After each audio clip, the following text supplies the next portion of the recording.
दिगंबरों का जिन शासन जयवंत रहे। हमने अभी तक श्लोक भय, परलोक भय और मृत्यु भय, तीन भयों पर चर्चा की।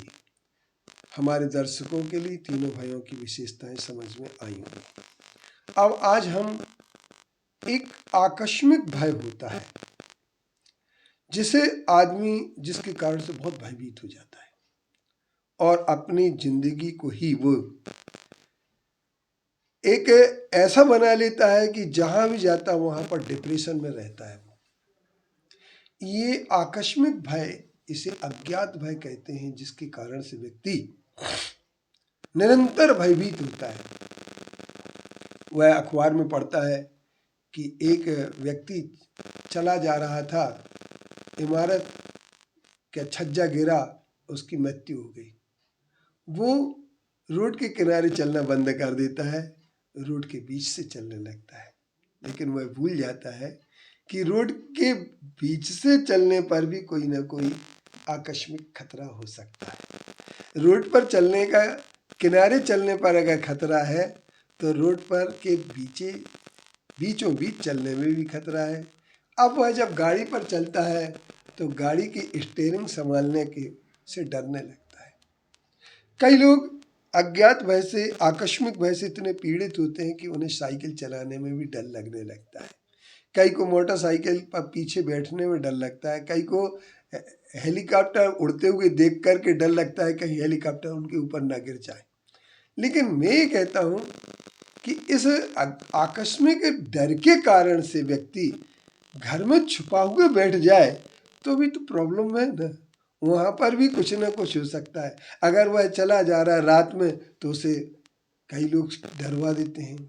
भूत का डर होता है, किसी को प्रेत का डर होता है, किसी का डर होता है कहीं वृक्ष के नीचे जाता है। ये सब आकस्मिक भय होते हैं। इन अज्ञात भयों से यदि व्यक्ति को बचना है तो एक सूत्र याद रखना पड़ेगा।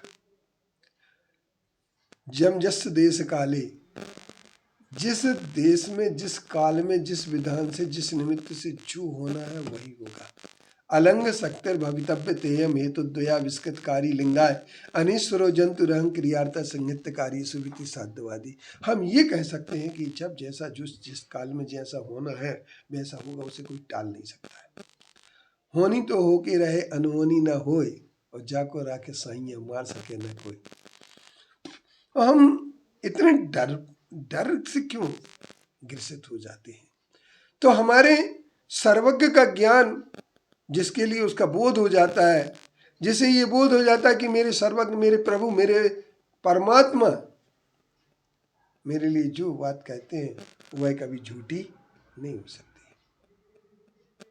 ऐसा विश्वास होने के बाद वह कहता है कि बस मैं अकेला ही चला था। अब जो समय जो होना होगा वो हो जाएगा, उसे कोई टाल नहीं सकता है। एंजॉयड होना होगा, घायल होना तो वो हो जाएंगे, मौत आना होगी तो वो आएगी। क्योंकि एक किसी ने बहुत अच्छा गाना गाया था, कभी मुझे उसकी दो लाइनें याद आ रही हैं कि मौत आए तो आएगी एक दिन, जान जाना है तो जाएगी एक दिन, ऐसी बातों से क्या घबराना, जिंदगी एक सफ़र है सुहाना। तो हम ये कह सकते हैं कि सचमुच में जिंदगी एक सफ़र सुहाना है। अरे मौत आएगी तो आने दो, एक दिन आएगी, एक दिन, उसे कोई रोक नहीं सकता है। तो हम अज्ञात चीज़ों से डरने की अपेक्षा हम सिर्फ एक बात तय कर लें कि बिल्कुल निर्भीक। हाँ, पर निर्भीक होने का मतलब ये नहीं कि हम अल्लड़ बन जाएं। निर्भीक होने का मतलब ये नहीं कि हम दुस्साहस कर बैठें। दुस्साहस के लिए आज्ञा नहीं है, किंतु साहस के साथ अगर आप काम करते हैं, हर काम में सफलता मिलती है। इसलिए हम गाड़ी भी चलाएं, रोड पर भी चलें, किनारे भी चलें। क्या रोज इमारतें गिरती हैं? क्या रोज इमारतें गिरती हैं? क्या नहीं गिरती? तो जब रोज इमारतें नहीं गिरती, क्या रोज घायल होते हैं? क्या रोज एक्सीडेंट होते हैं? अगर एक्सीडेंट की संभावना को लेकर के यदि आदमी चलने लगे तो एक बात मैं पूछना चाहता हूँ, फिर तो कोई गाड़ी भी नहीं चलाएगा। फिर क्या होगा? क्या इतने सब लोग जो चलते रोज आते जाते, रेल ट्रेन, क्या सब क्रैश रोज बीमार हो रहे हैं? क्या नहीं हो रहे?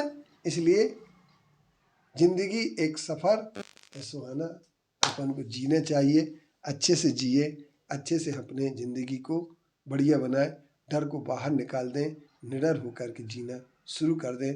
आप अवसाद से, डिप्रेशन से और टेंशन से दोनों से बच जाएंगे और अच्छी जिंदगी जीना प्रारंभ हो जाएगी। सही टॉपिक दिया, सही इंसान